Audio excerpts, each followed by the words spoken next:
Welcome to Mindless Entertainment. It is I, God Empress Jessie Milestone, here to do another patron suggestion. In retrospect, I realized I probably should have posted this one on Halloween and not today, but hey, let's just keep Halloween going, because this one is specifically about scary movies, suggested by Charles Anderson, who's an awesome patron, and somebody I've actually met before, too, when I was down in St. Louis, which was super cool. I am, as you can tell, not in my house. I'm in Montana, and my face is showing what happens when you just constantly eat out and travel all the time forever. I'm a little, that's where that light's coming from. It's like, this light, my lighting is questionable right now. We're gonna actually make that go away and see what we can do light-wise here. My lighting is somewhat questionable. I'm doing the best with what I've got. And I'm on vacation-ish, so hence the haven't bothered to put on makeup today. But yes, so the suggestion from Charles is which movie actually scared me, like stayed with me, scared me. And the one that comes to mind for me is Signs, the M. Night Shyamalan film, actually. And I was thinking about it too. I was thinking, we've had tons of alien movies over forevers. There's only a handful of legitimately scary, like, alien movies that are scary movies, like the movie Alien, for example. Like Independence Day, action film, not really like a scary horror film. But Signs did, I thought, a phenomenal job of that. And now, mind you, I was only about 11 or 12 when this movie came out, just because, I'm so young, like many of you are constantly fond of telling me. And there was something about the way that, and I think it was M. Night Shyamalan occasionally has a talent for the show, for the, kind of the leaving things up to your imagination and making it scary. I mean, the least scary part of that movie is at the end when you see the whole alien in it. But there was just some way that he built it up where you just didn't really know what was happening, or like, and in some cases the dramatic irony early in the film when they're out, when what's his face? That was Mel Gibson, wasn't it? Thinks he's like chasing a trespasser around his property, some kids or something.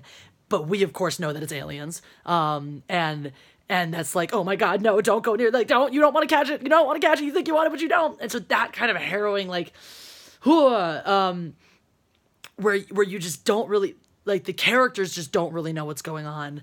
And that feeling, stuck with me, totally freaked me out. I actually slept with the lights on for 2 straight weeks after that movie.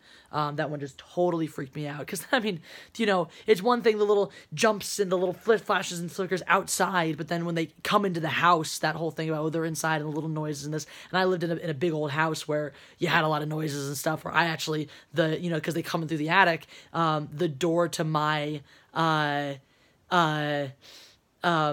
the back, my room had 2 doors. It had a front door and a back door, and the back door to my room went right to the stairs to the attic. So it was like, that door was closed at that point. Because you don't want to let the scary things in the attic in your room at night. So that one just, for whatever reason, that one in particular really, really scared me. And I actually watched it not too terribly long ago. My friend and I I was dog sitting. My friend came over out in Vermont in this house, like in the middle of nowhere, like literally nowhere. Like you had no cell reception. We had internet, but you had no cell reception. And we were looking for something to freak us out, because why not?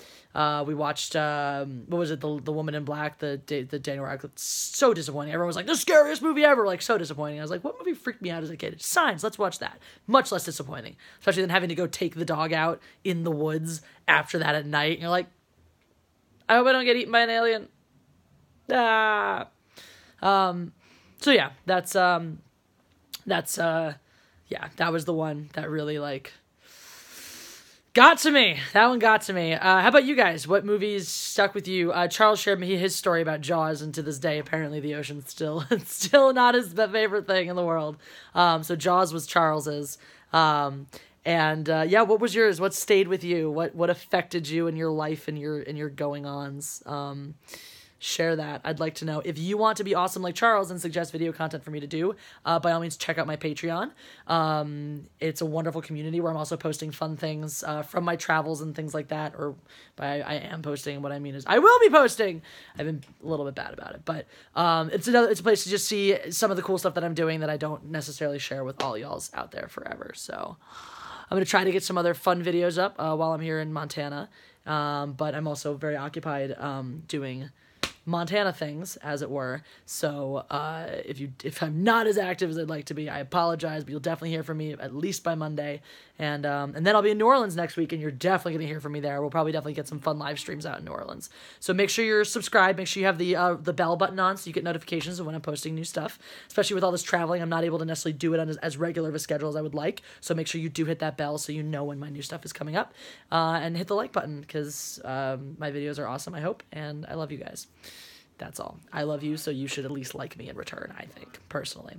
Anyway, thanks, Charles, for the amazing suggestion. Hope you guys had a phenomenal Halloween. Let's keep the scary going. Let's hear about your scary movies, and I'll talk to you guys soon.